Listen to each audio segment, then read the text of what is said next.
పట్టుకోవాలి first time నేను కూడా. ఎందుకంటే అన్ని సినిమాలు రిలీజ్ అవుతున్నాయి. అండ్ సెకండ్ థింగ్ ఏంటంటే ఆగస్ట్ 15th రిలీజ్ చేయడానికి దీనికి మెయిన్ కారణం ఏంటంటే ఇప్పుడు ఇందాకే మన మిర్చి ఆయన మాట్లాడుతుంటే కూడా మాట్లాడుకున్నాం. ఈ రోజులో సినిమా బాగుంది అంటే అది మౌత్ టాక్ వెళ్ళి దాని తర్వాత స్లోగా రేజ్ అయ్యే సినిమాలు ఇవన్నీ కూడా. సో ఒక 1 వీక్ ఈ సినిమా బాగుంది అని జనాల్లోకి వెళ్తానికి టైం కావాలి మాకు. సో నేను ఇది యాక్చువల్ ఏంటంటే సెకండ్ వీక్ నుంచి I'm expecting the revenues. But first week ఏంటంటే ఈ సినిమా చాలా బాగుంది అని వెళ్తానికి I need theatres to get the mouth talk వెళ్ళి సెకండ్ వీక్ జనాల్ని థియేటర్ తీసుకురావాలి. సో ఆ స్ట్రాటజీ మీదే 15th వేస్తే కనుక ఏంటంటే హాలిడేస్ ఉన్నాయి కాబట్టి 2-3 హాలిడేస్ ఎక్కువ. అండ్ రెండోది ఏంటంటే ఈ సినిమా ఫుల్ థియేటర్ మీద చూడవలసిన సినిమా. అట్లీస్ట్ ఒక 50% ఆఫ్ ద థియేటర్ ఉంటేనే ఈ సినిమా ఒక కిక్ తెలుస్తుంది. అందుకని చెప్పి కంపల్సరీ కొంచెం థియేటర్లు తక్కువ ఉన్నా టైట్ అయినా కూడా నేను ఏమంటుంది దేనికి కంపల్సరీ ఆ డేట్ వేయమని ఎందుకు చెప్తున్నానంటే బికాస్ 50% థియేటర్స్ కంపల్సరీ మాకు వస్తాయి కాబట్టి హాలిడేస్ కాబట్టి.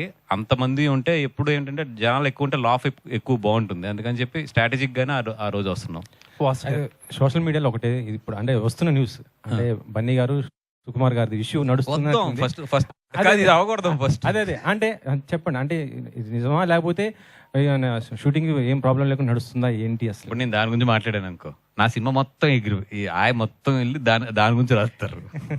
అంటే గడ్డం తీసేశారు, ఆ గడ్డం గురించి అని చెప్పేసి ఇక ఆయన ఆల్రెడీ మైక్ పెట్టి సార్ గడ్డం గురించి చెప్పండి సార్.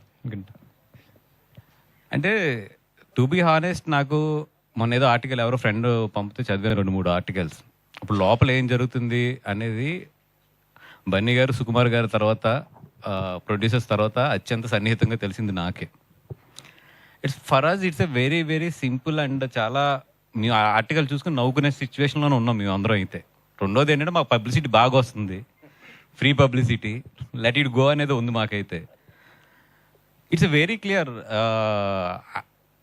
ఎడిటింగ్. ఎందుకంటే బన్నీ గారి వర్క్ కరెక్ట్గా చూస్తే మాకు 15 days ఉంది. ఒక క్లైమాక్స్ ఒక సాంగ్ చేయాలి ఆయన, అంతే. మిగతాదంతా అయిపోయింది. ఎక్కువ వర్క్ ఆయనది ఉంది, ఎవరిది ఆయనది ఉంది. ఎందుకంటే ఆయన డేట్ల మధ్యలో ఏప్రిల్ మేలో కొన్ని డేట్లు క్యాన్సిల్ అయినాయి అక్కడ. దానివల్ల ఏంటంటే ఎక్కువ వర్క్ ఆయన మిగిలింది మాకు. బన్నీ గారి హానెస్ట్గా 15 days ఉంది, 15 to 17 days అంత ఉంది వర్క్, అంతే. సో సుకుమార్ గారు అన్నది ఏంటంటే ఫస్ట్ ఆయన ఎడిట్ చేసుకుంటే, ఎందుకంటే ఇప్పుడు ఆయన క్లైమాక్స్ చేసేసిన తర్వాత మళ్ళీ ఏదైనా తీయాలి అని అంటే గడ్డం అనేది చాలా పెద్ద ఇది కాబట్టి ఫస్ట్ ఆయన ఎడిట్ చేసేసుకుని ఏదైనా ఫస్ట్ హాఫ్లో ఏదైనా సెకండ్ హాఫ్లో ఎక్కడైనా లింక్లు ఉన్నా కూడా క్లైమాక్స్ ఆ సాంగ్ ఇవన్నీ కూడా ఒకేసారి షూట్ పెట్టుకుందాం అని చెప్పి ఆయన అనుకున్నారు. ఒక ఎడిటింగ్ అంటే 30-35 days గ్యాప్ ఉంది. అండ్ మధ్యలో ఈ నా 5 డేట్లు కూడా ఉన్నాయి, ముందు ఆయన వర్క్ కూడా అవగొట్టాలి. సో 30-35 days గ్యాప్ ఉన్నప్పుడు బన్నీ గారు ఆయన ఫ్యామిలీతో వెళ్తానికి ఇట్లకి ఆయన ఏదో కరెక్ట్గా లెక్కేసుకుని 1 monthలో వచ్చేటట్లు గీసుకున్నాడు ఆయన. దాన్ని అసలు బేభత్సం చేసి ఇప్పుడు ఇది ఎవరేమనుకున్నా దిస్ ఈజ్ ఫ్యాక్ట్. అండ్ సుకు అనే అతను బన్నీ గారికి కానీ నాకు కానీ లైఫ్లో we have a special bonding. మేము అంటే అది ఒక చెప్పలేని ఎమోషన్, అంతే సుకు అనేది. ఇంకో 6 నెలలు షూటింగ్ తీసినా బన్నీ గారు వెళ్తారు, అంతే. అది ఎందుకంటే పుష్ప అనేది వాళ్ళిద్దరు లైఫ్లో ఏంటి ఎంత రిమార్క్ అనేది వాళ్ళు దాని పుష్ప అనే ప్రోడక్ట్ వాల్యూ తెలియకుండా ఇక్కడ వరకు రారు. వాళ్ళు అంత జర్నీ చేసిన వాళ్ళు ఎవరు చిన్నపిల్లలు కూడా కాదు వాళ్ళిద్దరుని.